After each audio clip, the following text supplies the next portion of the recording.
Immigration, a word that has so much meaning to those who strive for a better future. In the U.S., a population of about 313.9 million people, there are 11.7 million of those who are immigrants. Immigrants who are living in fear, in shadows, and taking risks to help themselves. Does any of this have meaning? A change in America? Support? Maybe? Can there be a solution to such situation? America itself can decide on that.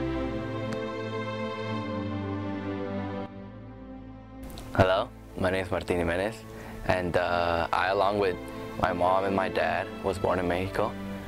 I have two younger brothers, one of 8 years old and one of 5 years old. They were born here. So I came with my family.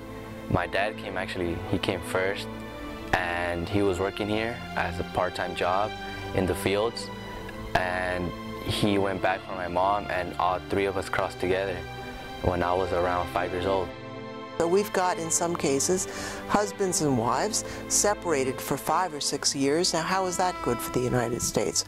Or people whose talent we need, but we can't get them legal papers to come and do the things we want them to do. That needs to be part of reform as well. I've been living here already 12 years, and my dad's been living here for like 30, 35. We had fake papers, so that's like when a person that has papers lets you borrow them, and then you cross over with their papers. We have about 11 million people who are in the United States today don't have their proper papers. Somewhere between a third to a half of those people would immediately get permanent residence visas if we hadn't made very foolish changes to the law in 1996. So we have an interest in fixing those mistakes, and immediately half of those people will be eligible for visas. We get in so much trouble for it, but we still took a risk because to come here to the U.S. is a better way of life, an easier way of life than in Mexico, because it's harder to get a job there and it's harder to get money compared to here, because here is the opportunities to life. So back in the 80s, my dad, he actually jumped the border because the border wasn't as big as now. So he jumped it, and when he jumped it, he actually fell on his leg and he broke it. Right now, we have people dying in the desert trying to cross into the United States. It's really a tremendous shame and tragedy that people are losing their lives attempting to enter the United States. Those people need to be able to lawfully enter the United States, and we need to end that tragedy that is a blot on our nation. So he came to Los Angeles first. After that, he recovered, and he came and he lived with friends and family, some family that was here, and he met friends along the way. My dad got his papers like in '83 because he was working in the fields, and there was a law that if you were working on the fields, you could get your citizenship. So he applied to that, and within 10 years, he got his citizenship. The shortest cases would probably take about 3 or 4 months. Longer cases could take a year or more to process.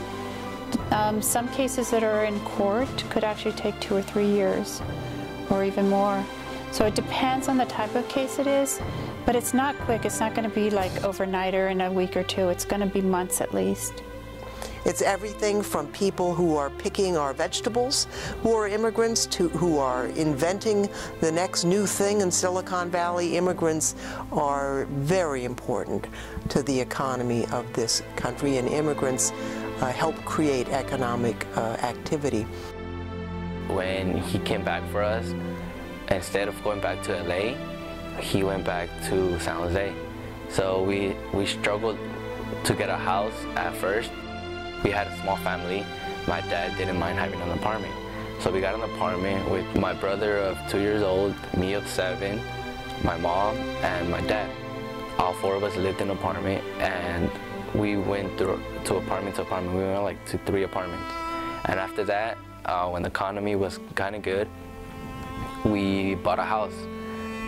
But then the economy crashed and we lost the house. So after we lost the house, we had to look for another place, and it took about 2 months to pick the perfect house. And now that we're in it, we're both we're renting the house, and it's not so much because my mom helps along with my dad. Families are starting to establish themselves, buy houses, buy cars. What's going to happen with everything if they have to move suddenly? You know, with all the things that they have put together, built as a family. And I think that's also a huge concern. In March of 2013, my dad applied for me to get my citizenship. That worked out for us because I got my papers and my mom is on the same process. So now that I got my papers, I was struggling to see if I was going to apply to scholarships, because some scholarships you need your social security number, and I didn't have that a year ago.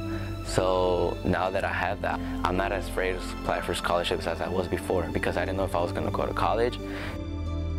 And now that I have my papers, and hopefully my mom has them this year, we will go back to Mexico and see our family that we have not seen around 12 or 13 years since then. And you can multiply that story out by the thousands and millions immigrants made the United States. Take a look at Silicon Valley. About half of the startups in Silicon Valley were started by somebody born in another country. Think of the thousands and thousands of jobs that were created by those startups. It's good for our economy. It's good for our national security. It's good for our people.